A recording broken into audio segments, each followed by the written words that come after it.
A janitor's son stopped a crime lord from signing his own execution. 12 lawyers, 2 armed guards, 1 terrified teenager who saw what nobody else could see.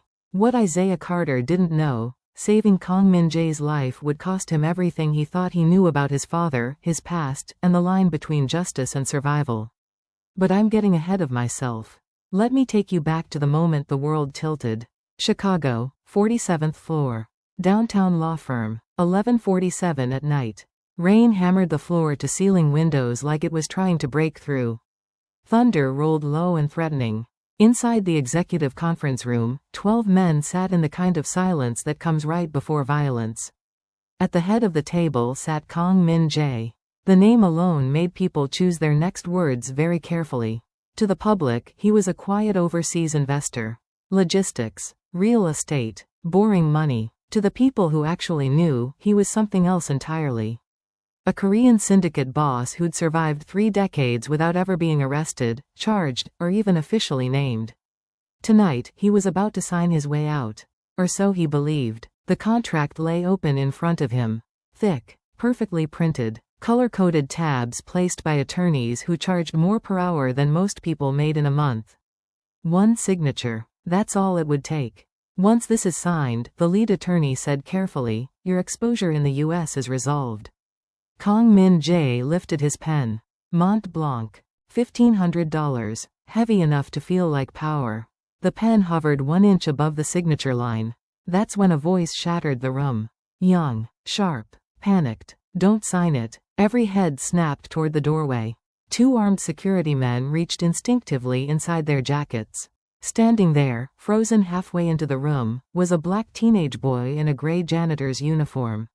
Mop bucket behind him. Trash bag in his trembling hand. His name was Isaiah Carter. 7 years old, and he'd just spoken directly to the most dangerous man in Chicago. Don't sign it, Isaiah repeated, his voice shaking now. You'd regret it. The silence that followed wasn't awkward. It was lethal. Kong Min-jae didn't move. Didn't blink. He simply raised 1 hand. The guards stopped, fingers still on their weapons. But stopped. You, Kong said calmly. His Korean accent precise. Each word measured. Explain. Isaiah swallowed hard. His mother, Renee Carter, had been cleaning this building for 8 years. Night shifts. Quiet shifts. The kind of work where you're supposed to be invisible. She used to bring Isaiah with her when he was younger. Back when babysitters cost more than rent. Back when his father was still alive. Before federal prison, before the conviction, before everything fell apart. After Isaiah's father died behind bars, convicted on financial crimes he swore he didn't commit, Renee taught her son one thing obsessively. Read everything. Bills, court papers, notices, contracts. Paper is how they kill people without blood, she used to say. Isaiah had been emptying trash earlier that night when he saw the contract on this table. The tabs, the annotations, the neat, deadly confidence of it. Something felt wrong. Not obvious. Just wrong. I wasn't snooping, Isaiah said quickly. His heart hammering so loud he thought everyone could hear it. I recognized something. The lead attorney scoffed. This is absurd. Kong Min-jae lifted 1 finger. The attorney went silent mid-sentence. Let him speak, Kong said. Isaiah stepped forward, his hands shaking so bad he had to ball them into fists. Clause 17, subsection C, the immunity provision. He took a breath. It only applies if the signer remains a non-operational beneficiary. The room shifted. Lawyers glanced at each other. One started flipping pages. Isaiah's voice steadied, just a little, the way it did when he was reading something that mattered. That clause voids automatically if there's evidence of indirect control through shell entities. Another lawyer frowned, started scanning the document. And Exhibit F, Isaiah continued. The jurisdiction code. It's wrong. He looked directly at Kong Min-jae. It routes liability through Illinois state courts. Not federal. That means no sealed proceedings. No protections. Isaiah's throat was dry, but he kept going. If you sign that, you lose immunity the moment they discover a connection they already know you have. Silence. Then chaos. Pages turned violently. Voices rose. Someone cursed under their breath in Korean. The lead attorney's face drained of all color. Kong Min Jae slowly, very slowly, set his pen down on the table. Who prepared this document? He asked softly. No one answered, because everyone in that room suddenly understood what Isaiah had just exposed. This wasn't a contract. It was a trap. Isaiah felt the shift in the air. Not anger. Recognition. Kong Min Jae looked at him for 3 long seconds. Then he said, "You may go." Isaiah didn't need to be told twice. He turned and walked, legs barely working, back into the hallway. Behind him, the conference room door closed. Locked. And Isaiah Carter stood in that empty hallway, hand pressed against his chest, trying to remember how to breathe. He had no idea what he'd just started. No idea that in 6 hours, black SUVs would roll into his neighborhood. No idea that his mother had been planning this moment for 8 years. And no idea that his father, who he thought was dead in a federal prison, was actually alive. Tell me something. If you saw a contract that could destroy someone, would you speak up? Or would you stay invisible, stay safe, and let it happen? Comment below and hit subscribe to Tales by Wave not to miss on what next. Isaiah didn't sleep. Couldn't sleep. He sat on the edge of his bed in the dark, staring at his phone. Waiting for something. Anything. At 5:42 in the morning, he heard them. Engines. Low. Multiple. Getting closer. Isaiah moved to the window and pulled back the curtain just enough to see. 3 black SUVs rolled into his block on the south side. Slow. Deliberate. No headlights. The kind of arrival that makes neighbors peek through blinds and pretend they didn't see anything. Men in dark suits stepped out. Not police. Worse. One of them walked straight to the Carters' front door and knocked. 3 times. Calm. Patient. Isaiah heard his mother's footsteps in the hallway. Fast. Scared. Mama, don't. But Renee Carter was already at the door. She opened it slowly, one hand on the frame like she was bracing herself. The man in the suit bowed slightly. "We're here to speak with your son," he said.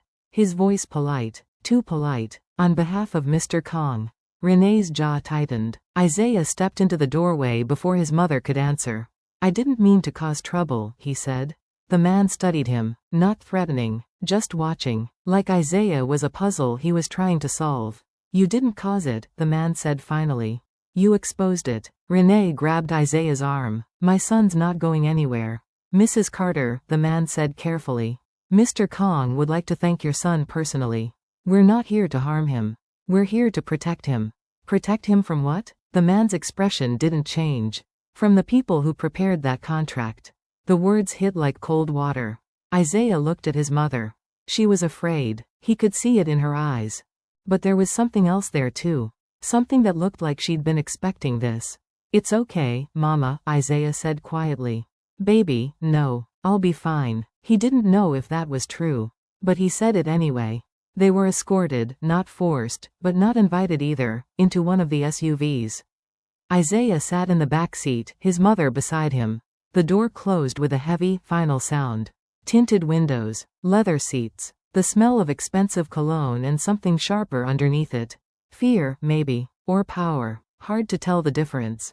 The SUV pulled away from the curb. Isaiah watched his neighborhood disappear behind the dark glass. The corner store where he used to buy candy.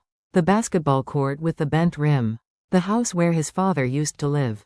Before the marshals came. Before the trial. Before everything broke. Isaiah's chest felt tight. He wondered if this was how his father felt that day. Sitting in the back of a government car, watching his whole life fade into the distance.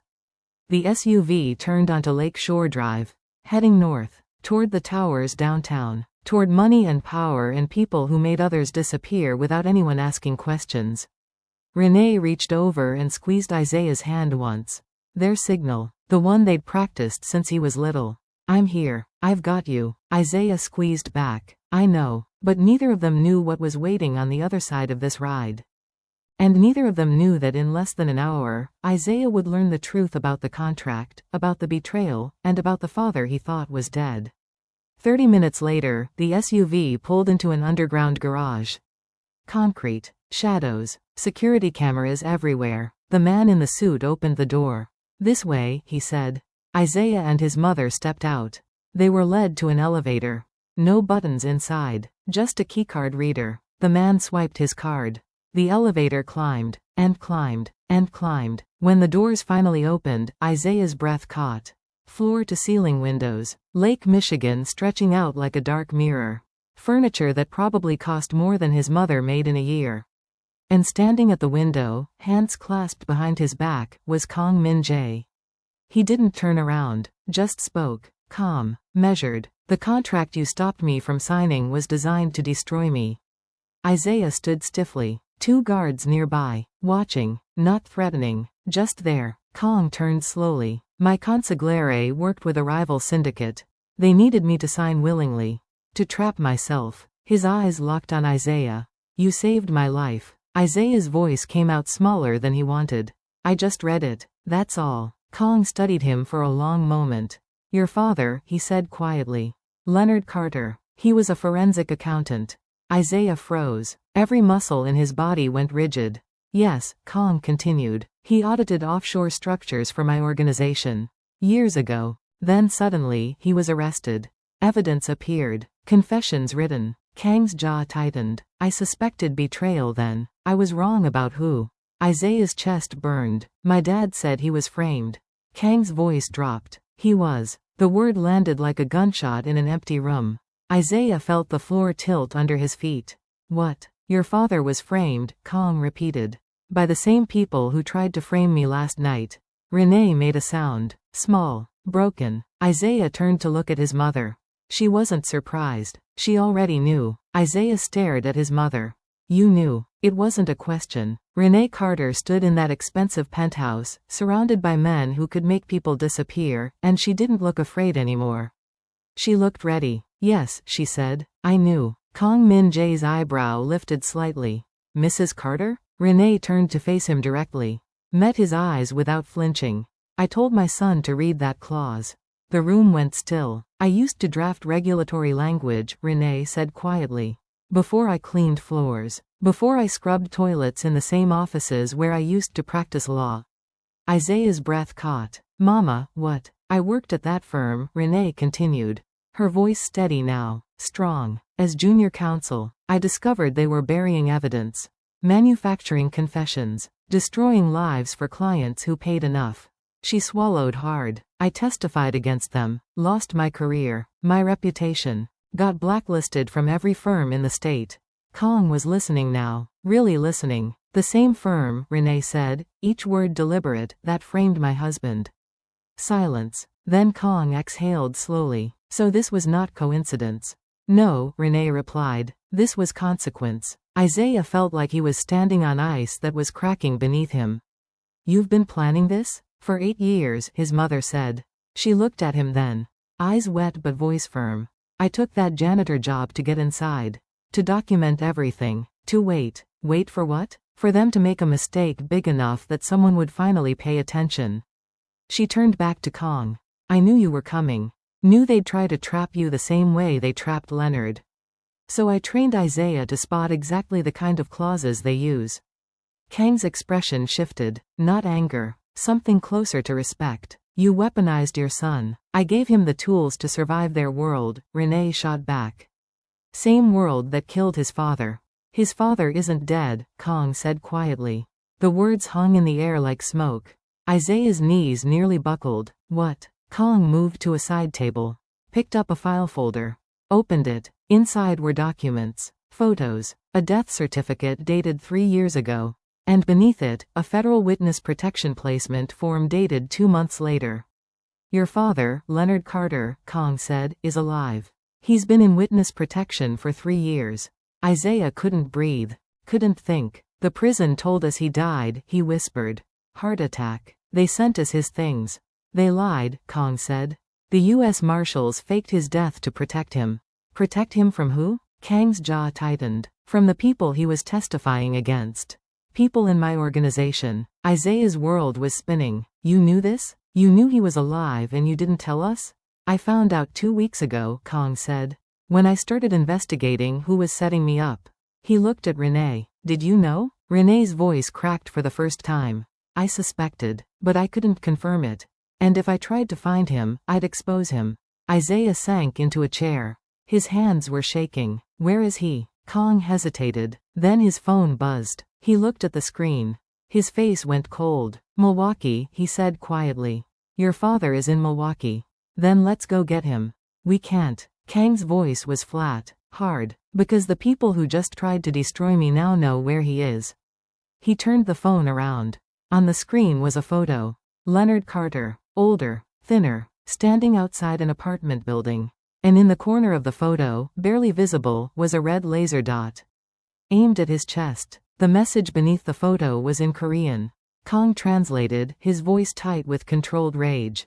A father for a life. You have 12 hours to decide. Isaiah stood up. Decide what? Kang looked at him, then at Renee. They want me to turn myself in. Confess to everything. Sign away my entire organization. He paused. Or they kill your father. And make you watch. Kang Min-jae made 3 phone calls in rapid Korean. His voice was low, controlled, but Isaiah heard the edge underneath it. The kind of edge that came right before violence. The third call was different. Bring her home, Kang said. I don't care what she says. Bring her now. He hung up, looked at Isaiah and Renee. You'll stay here, both of you, until this is handled. We're not prisoners, Renee said. No, Kang replied. You're targets. There's a difference. Before anyone could argue, the sound of rotor blades cut through the air outside. A helicopter, landing on the roof. Isaiah moved to the window. Watched as the aircraft touched down on the helipad 3 floors above them. Who's that? He asked.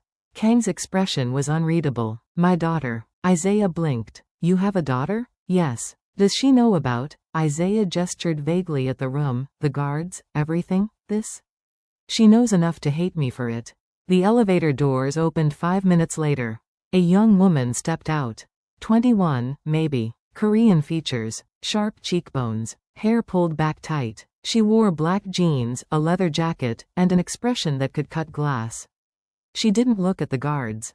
Didn't look at Isaiah or Renee. Just walked straight to her father and spoke in Korean. Fast, angry. Kang responded quietly, firm. She switched to English mid-sentence. Don't you dare act relieved to see me. Ji-hi, you promised, she said, her voice shaking now. You promised I'd never be part of this. That I could live a normal life. That Seoul would be far enough. It was, Kang said. Until last night. Ji-hi finally looked around the room. Her eyes landed on Isaiah. You're the janitor's son, she said flatly. The one who saved him. Isaiah nodded. How stupid are you? The words hit harder than Isaiah expected. Excuse me? You stopped a contract that would have ended this, Ji-hi said, gesturing at her father. Instead, you kept him alive. Kept this world spinning. Congratulations. Ji-hi, Kang's voice carried a warning. She ignored him, kept her eyes on Isaiah. You think you're a hero? You just painted a target on everyone in this room. Isaiah's jaw tightened. I didn't ask for any of this. Neither did I, Ji-hi shot back. But here we are. Kang stepped between them. Enough. He looked at his daughter. The people who betrayed me know about you now. Ji-hi's face went still. What? My consigliere. He's been planning this for months. Maybe years. Kang pulled out his phone. Showed her something. Ji-hi's hands started shaking. These are from Seoul, she whispered. Last week. How did he? He's been watching you, Kang said quietly. Through law school. Through your internships. Through everything. Isaiah saw the photos over her shoulder. Ji-hi at a coffee shop. Walking to class. Sitting in a library. Everyday moments. Except each photo had a timestamp. And a location marker. He was your mentor, Kang said.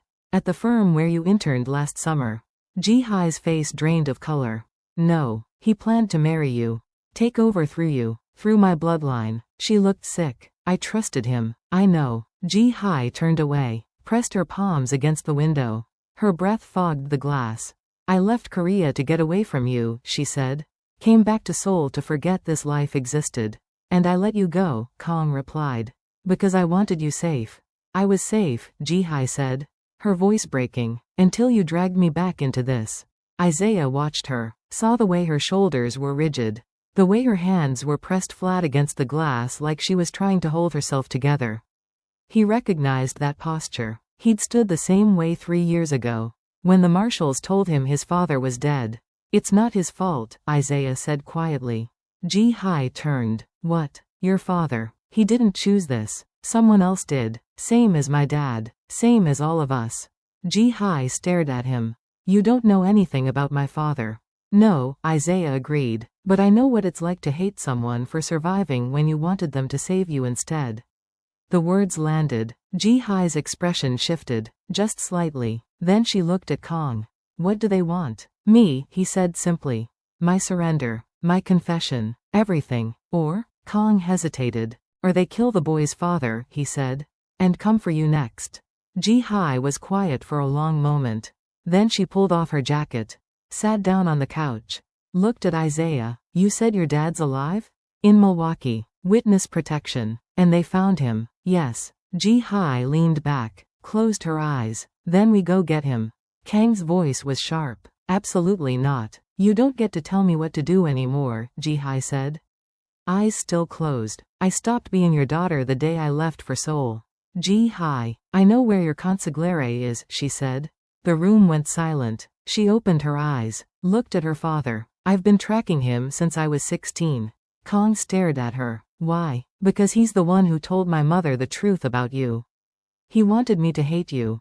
And it worked. She pulled out her phone. Showed them a file. Locations. Timestamps. Photos. I've spent 5 years documenting every place he goes. Every person he meets. Every mistake he makes. She looked at Isaiah. If we're going to save your father and stop this, we can't tell mine.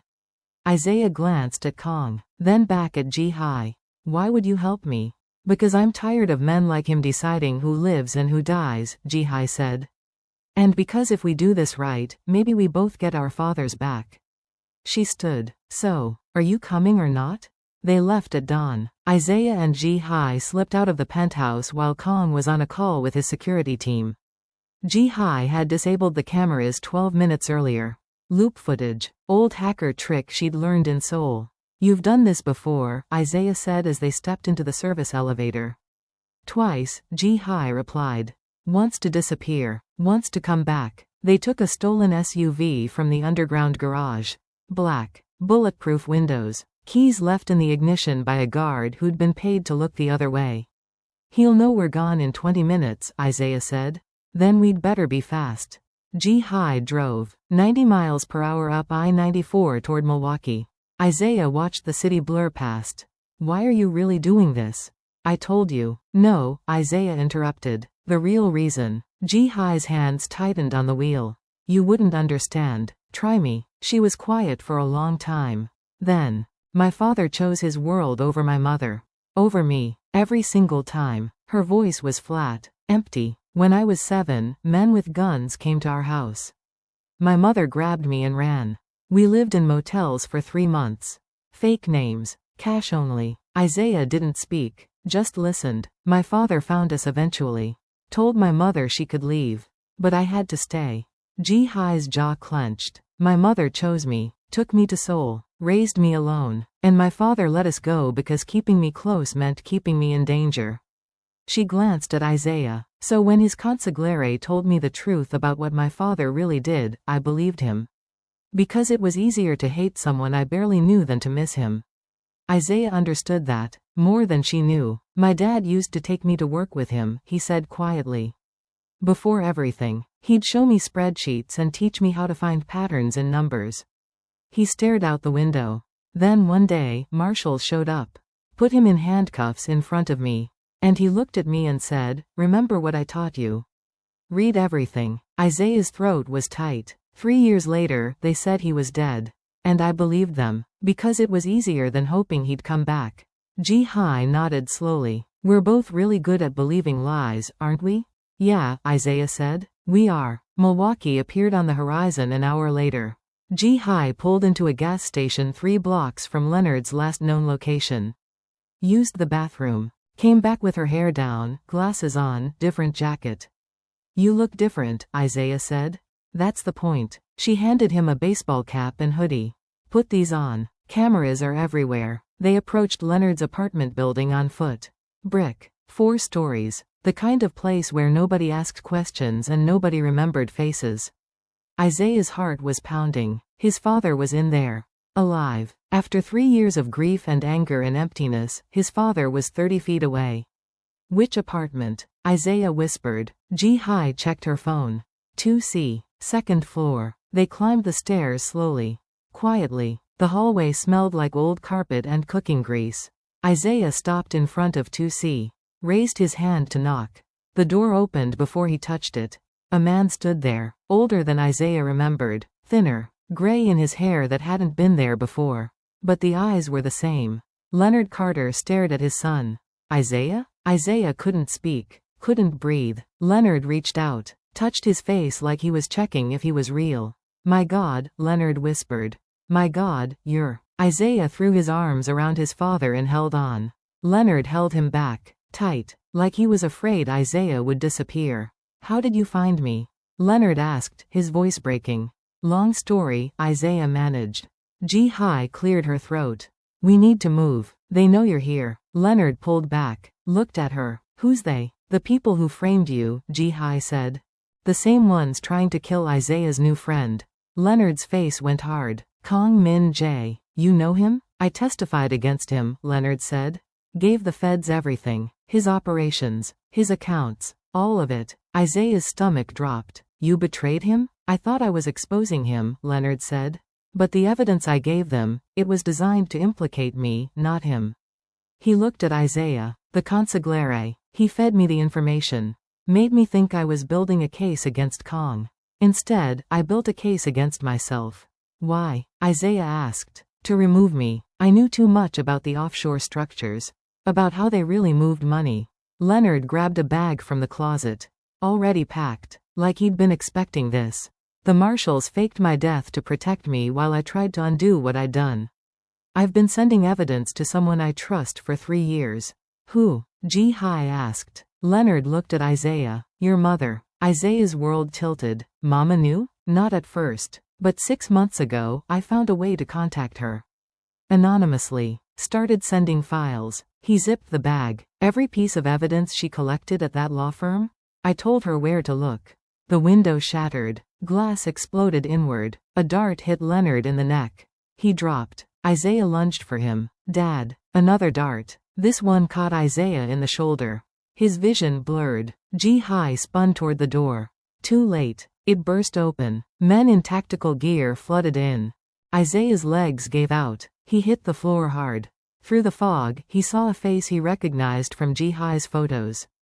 The consigliere. Smiling. Hello, children, he said quietly. Your fathers send their regards. Then everything went black. Isaiah woke to the sound of his own heartbeat. Loud. Pounding. Too fast. His hands were bound behind his back. Zip ties cutting into his wrists. The room was concrete. Empty. One overhead light buzzing like a dying insect. He tried to sit up. His head spun. Don't move too fast, a voice said. Tranquilizer takes a while to wear off. Isaiah turned his head. Ji-hai sat against the wall 10 feet away. Hands bound. Blood on her temple. You okay? Isaiah asked. Define okay. Beyond her, slumped in a chair, was Leonard. Still unconscious. Head hanging forward. Dad, Isaiah called. His voice hoarse. Dad, wake up. Leonard didn't move. Footsteps echoed from somewhere above them. A door opened. The consigliere descended a metal staircase slowly. Deliberately. He was older than Isaiah expected. 50, maybe. Gray at the temples. Expensive suit. He looked like someone's accountant. Not a killer. Isaiah Carter, the consigliere said. His English perfect. No accent. The boy who reads contracts. Isaiah said nothing. And Kong Ji-hai. He smiled at her. It's been 2 years since Seoul. You've grown. Ji-hai's eyes were cold. Go to hell. Eventually, the consigliere agreed. But not today. He pulled out his phone. Made a call. Put it on speaker. It rang twice. Then Kong Min-jae's voice filled the room. Where is my daughter? Safe, the consigliere said. For now. If you hurt her, you'll what? The consigliere's smile widened. You're in your tower surrounded by men who take orders from me now. Not you. Silence on the line. Here's how this works, the consigliere continued. You sign over the syndicate. All operations. All accounts. Every loyalty oath. Or I kill the janitor's son first. Then the accountant. Then I take your daughter. Marry her. Make her legitimate my claim to your empire. Isaiah felt Ji-hai go rigid beside him. You're insane, she said. I'm practical, the consigliere replied. Your father built something remarkable. But he's weak, sentimental. The old families won't follow him much longer. He crouched in front of Ji-hai. But you? Half Korean, half American, law degree from Seoul National, your father's only heir. With you at my side, no one questions my right to lead. Ji-hai spat in his face. The consigliere didn't flinch, just wiped it away slowly. Your father taught you defiance, he said quietly. I'll teach you obedience. He stood, spoke into the phone. You have 2 hours to decide. Transfer everything, or watch them die on a live feed. He ended the call, looked at Isaiah. Your father stole from me for 3 years. Fed lies to the feds. Cost me millions. The consigliere pulled out a knife. I'm going to hurt him until your benefactor signs. Or until he stops breathing. Whichever comes first. He moved toward Leonard. Isaiah's mind raced, searching for something, anything. That's when he saw it. The overhead light, the buzzing fluorescent tube, and below it, mounted on the concrete wall, a fire suppression system. Small, almost invisible, but Isaiah had spent years in buildings with his mother. Watched her clean around safety equipment. Learned what everything meant. The label was in Korean, but the diagram was universal. Propane-based, not water. One spark and the whole system would trigger. Evacuation alarm, not sprinklers. Isaiah looked at Ji-hai. Caught her eye. Glanced at the heater in the corner. Then at the suppression system. She followed his gaze. Understanding flickered across her face. The consigliere grabbed Leonard's shirt. Pulled him upright. Leonard's eyes opened. Unfocused. Dad, Isaiah said loudly. Dad, remember building codes? The consigliere paused. What? My dad audited construction companies, Isaiah continued. He knows systems. Fire suppression. Ventilation. Leonard's eyes focused slowly. Locked on Isaiah. The propane kind, Isaiah said. Each word deliberate. The ones that spark. Leonard looked up. Saw the system. His gaze shifted to the space heater. The consigliere was already turning. What are you? Ji-hai threw herself sideways. Kicked the heater. It tipped. Crashed into the wall. The propane sensor screamed. Alarms exploded through the building. The consigliere lunged for the heater. Too late. Sparks flew from the damaged heating element. The propane system ignited. Not an explosion. A flash. Bright and hot and immediate. The consigliere stumbled back, arm over his face. Leonard rolled off the chair. Hands still bound but moving. Ji-hai was already sawing her zip ties against the metal chair leg. Isaiah did the same. The building filled with smoke. Emergency lights flickered on. The consigliere pulled a gun. Aimed at Isaiah. The door above them burst open. Kong Min-jae appeared at the top of the stairs. No guards. No backup. Just him. He looked at the gun pointed at his daughter. And he moved. Fast. Faster than Isaiah thought possible. The consigliere fired. Kong twisted. The bullet caught him in the shoulder. He didn't stop. His hand closed around the consigliere's wrist. Twisted. The gun clattered to the floor. They went down together. Hard. Brutal. Ji-hai broke free of her restraints. Grabbed the knife the consigliere dropped. Cut Isaiah loose. Then Leonard. Go, Kong shouted. Blood running down his arm. Get them out. Not without you, Ji-hai said. Daughter, for once, listen. The propane system exploded. Not the whole building. Just the containment unit. Enough to blow the wall open. Flames roared inward. Ji-hai grabbed Isaiah. Pulled him toward the stairs. Leonard behind them. Isaiah looked back. Kong and the consigliere still fighting in the smoke and fire. Two silhouettes against the flames. We have to go back, Isaiah shouted. He told us to run, Ji-hai said. Tears streaming down her face. So we run. They hit the stairs. Climbed. The building shook. Another explosion. They burst through a door into cold morning air. Sirens in the distance. Isaiah bent over. Gasping. Ji-hai turned back toward the building. Appa, she whispered. The roof collapsed. Fire billowed out. She screamed. Then, through the smoke, two figures emerged. Kong dragging the unconscious consigliere by his collar. His suit burning. His face black with soot. He collapsed at Ji-hai's feet. Looked up at her. I kept my promise, he gasped. You're free. Renee Carter had been making calls for 3 hours straight. She sat in Kang's penthouse, surrounded by documents she'd spent 8 years collecting. Files, photos, bank statements, emails, evidence, every crime the law firm committed, every bribe they paid, every life they destroyed. And at 6:47 that morning, she pressed send. 47 emails. To every syndicate lieutenant in Kang's organization. To every rival boss in the city. To the FBI agent who'd believed her testimony 8 years ago.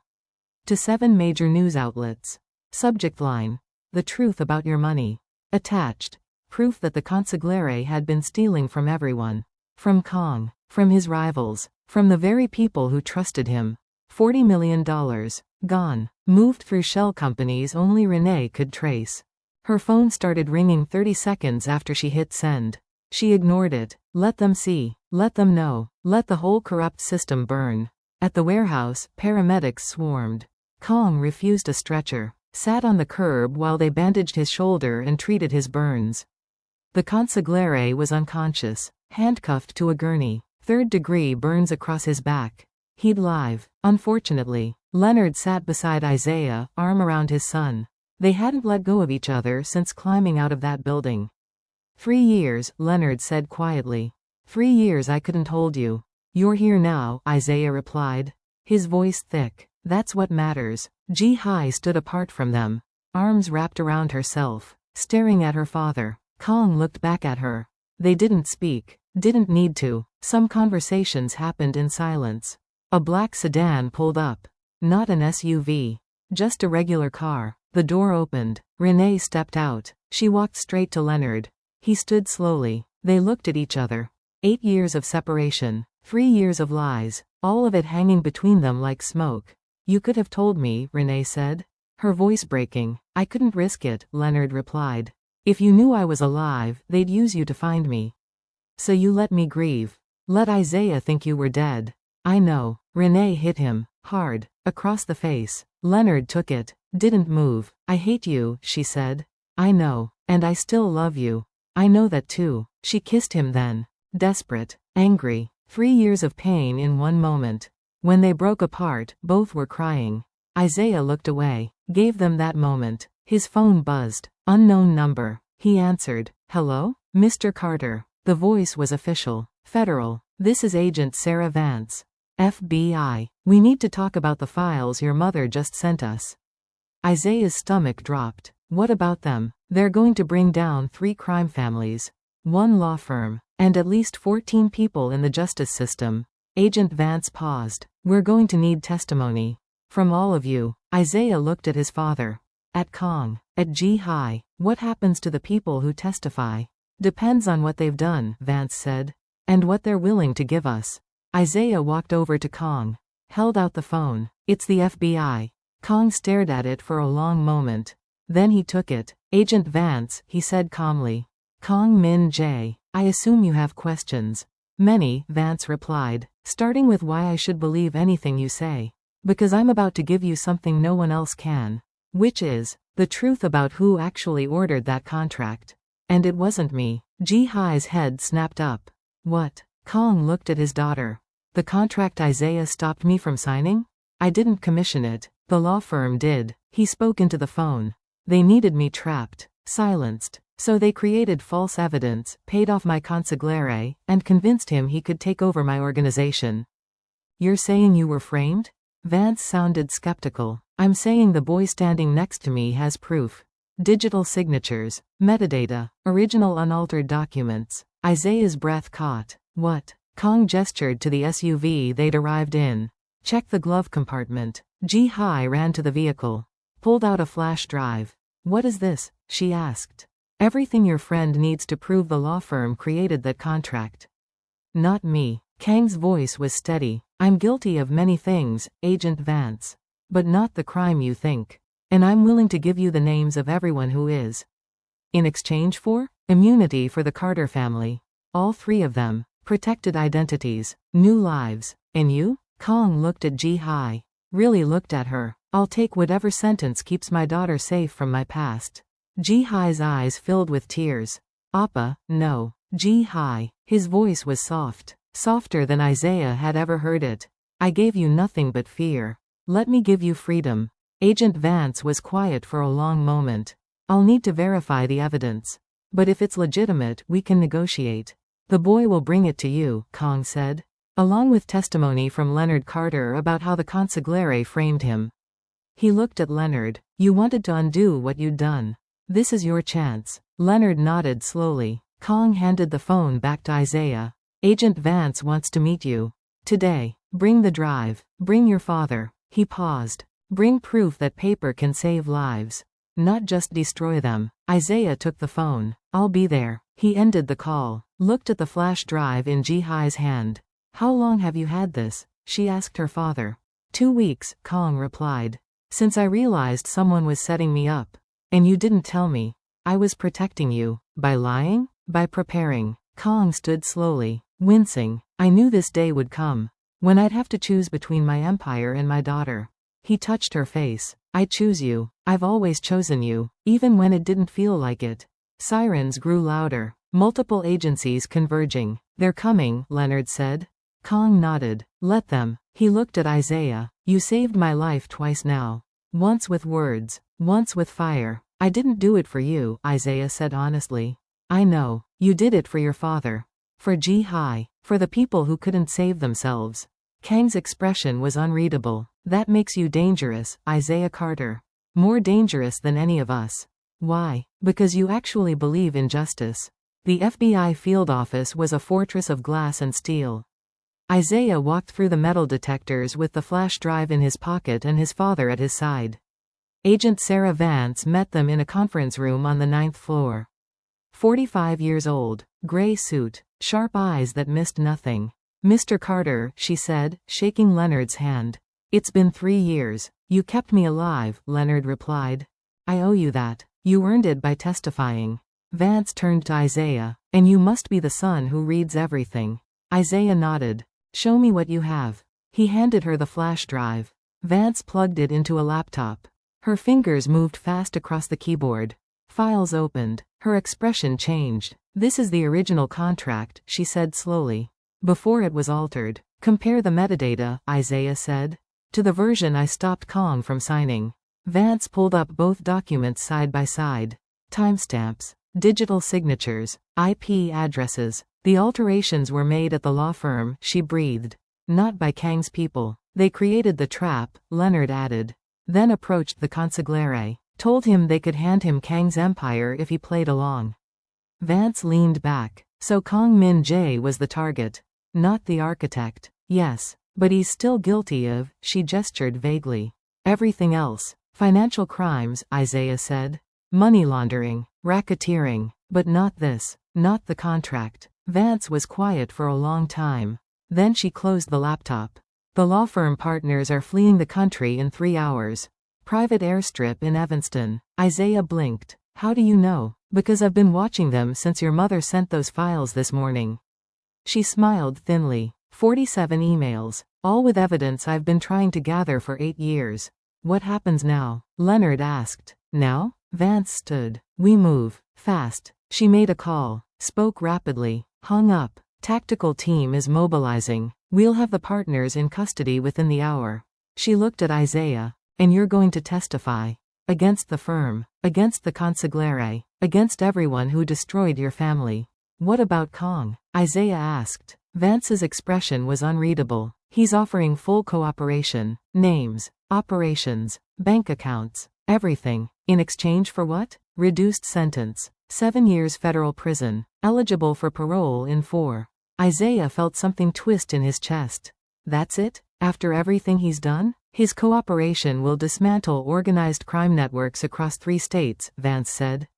That's worth something. She paused. And he's giving up everything to protect his daughter. That's worth something too. Isaiah thought about Ji-Hai. Standing in the smoke. Watching her father walk through fire. What about us? He asked quietly. My family. Full immunity, Vance replied. New identities if you want them. Protected status. Leonard exhaled slowly. We can go home? You can start over. Isaiah looked at his father. Saw the relief in his eyes. And the grief. Because starting over meant leaving behind everything they'd been. There's one more thing, Vance said. She pulled out a business card. handed it to Isaiah. When this is over, when the trials are done and the dust settles, come see me. Isaiah looked at the card. Why? Because someone with your skills shouldn't be emptying trash cans. She met his eyes. The FBI could use someone who knows how to read what everyone else ignores. 3 weeks later. The trial. Isaiah sat in the witness box, right hand raised. Do you swear to tell the truth, the whole truth, and nothing but the truth? I do. The prosecutor approached. Mr. Carter, please tell the court how you came to discover the fraud in the contract dated. Before I do that, Isaiah interrupted. I need to submit additional evidence. The courtroom stirred. The judge frowned. What evidence? Isaiah pulled out a second flash drive. This contains proof of who actually ordered the contract. And it wasn't Kong Min Jae. The prosecutor's face went pale. Your Honor. Approach, the judge said. Isaiah handed over the drive. 20 minutes later, after the court reviewed the files, the judge spoke. The charges against Kong Min Jae regarding conspiracy to commit fraud are hereby dismissed. Gasps filled the courtroom. However, the judge continued, Mr. Kong will face sentencing on related financial crimes to which he has already pleaded guilty. The gavel fell. Isaiah looked across the courtroom. Kong sat in the defendant's section. Hands folded. Expression calm. He met Isaiah's eyes. Nodded once. Thank you. Isaiah nodded back. Ji-hai sat in the gallery. Tears streaming down her face. Not from sadness. From something else. Relief, maybe. Or hope. 6 months later. The sentencing hearing. Kong Min Jae, the judge said. You have pleaded guilty to multiple counts of money laundering, racketeering, and conspiracy. Your cooperation with federal authorities has been noted. Kong stood, hands behind his back. This court sentences you to 7 years in federal prison. Eligible for parole in 4 years. The gavel fell again. Kong turned to look at Ji-hai one last time. Mouthed in Korean, be better than me. She mouthed back, I'll try, Appa. Guards led him away. Outside the courthouse, Isaiah stood with his parents. Leonard teaching again. Community college. Accounting. Renee working at a law clinic. Helping people fight wrongful convictions. Both of them free. You did good, son, Leonard said. I just read the contract. You read everything, Leonard corrected. Just like I taught you. He handed Isaiah an envelope. What's this? Letter. From Kong. He asked me to give it to you when you were ready. Isaiah opened it. Inside, one sentence in careful handwriting. The most dangerous people are the ones who know how to read. Thank you for reading my story correctly. K.M. Isaiah folded the letter. Looked at his father. What now? Now? Leonard smiled. You decide who you want to be. Isaiah thought about Agent Vance's card. About Ji-hai heading back to Seoul to finish her degree. About Kong sitting in a prison cell. About the choice between justice and mercy. He pulled out his phone. Dialed. Agent Vance? It's Isaiah Carter. I've been thinking about your offer. Isaiah started at Northwestern 3 months after the trial. Pre-law. Full scholarship. Every morning, he woke up in a dorm room that didn't smell like his old neighborhood. Went to classes where nobody knew his father had been in prison. Studied contracts like other people studied music. Because that's what he was good at. Reading what everyone else missed. But late at night, when the campus went quiet, he thought about Ji-hai. She'd gone back to Seoul the day after her father's sentencing. No goodbye. Just a text. 4 years. That's when he gets parole. You'll graduate law school in 4 years. Maybe we'll both be different people by then. Isaiah hadn't responded. What could he say? That he missed someone he barely knew? That saving her father had somehow made him care about her? That he understood why she had to leave? All of it was true. None of it mattered. She was gone. And he was here, learning how to turn his gift into something that could help people instead of just destroying them. His phone buzzed during constitutional law. Unknown number. He ignored it. It buzzed again during lunch. Same number. He answered. Hello? Isaiah Carter. The voice was familiar. Calm. Controlled. Isaiah's chest tightened. Mr. Kong? I have limited phone access. So I'll be brief. Kong paused. My daughter hasn't spoken to me since the sentencing. But she asks about you. Every time she calls my attorney. Isaiah didn't know what to say. I'm calling to tell you something your father already knows but you don't. What's that? Redemption isn't about erasing the past. It's about making sure your future rewrites what your past means. Isaiah heard voices in the background. Guards, maybe. 4 years, Kong said. When I walk out, I'm going to spend the rest of my life proving my daughter didn't waste hers waiting for me. He paused. Don't waste yours waiting either. The line went dead. Isaiah stared at his phone. Then he opened his messages. Typed. I'm not waiting. I'm preparing. See you in 4 years. Sent it to Ji-Hai's number. 3 dots appeared immediately. Then, good. Me too. 4 years later, Isaiah graduated Northwestern Law at the top of his class. Job offers from every major firm in Chicago. Big money. Corner offices. The kind of career that erased the past. He turned them all down. Accepted one position instead. Cook County Public Defender's Office.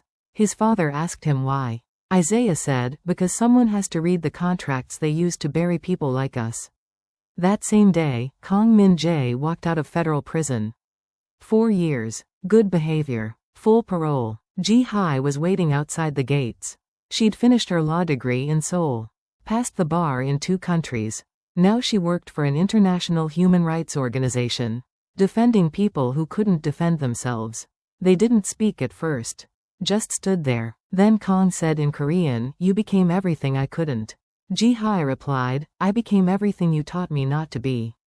Good. Her phone rang. She answered, listened, smiled, handed it to her father. Someone wants to talk to you. Kong took the phone carefully. Hello? Mr. Kong. Isaiah Carter. I have a case I'd like your insight on. If you're interested in consulting. Legally. Kong looked at his daughter. She nodded. What kind of case? He asked. Contract fraud. A company burying evidence to destroy a whistleblower. Kong was quiet. Then, I know something about that. I thought you might. When do we start? Tomorrow. If you're ready. Kong looked at Ji-Hai. At the sky. At the world he'd almost destroyed. I'm ready. Some contracts don't need signatures. Some debts get paid in different ways. And sometimes the boy who stopped you from signing your death becomes the man who shows you how to sign your redemption. Isaiah Carter saved a crime lord by reading fine print. 4 years later, he saved his soul by rewriting the ending. This is Tales by Wave, where every choice echoes and every signature matters. If you believe people can choose differently when they finally see what's right, hit subscribe. Because the most dangerous people aren't the ones with guns or money. They're the ones who know how to read what everyone else ignores. Drop a comment. Would you have spoken up in that boardroom? Or stayed invisible? Remember what Renee Carter said, paper is how they kill people without blood. But it's also how you save them without violence. See you in the next story, where the stakes are just as high, and the choices just as impossible.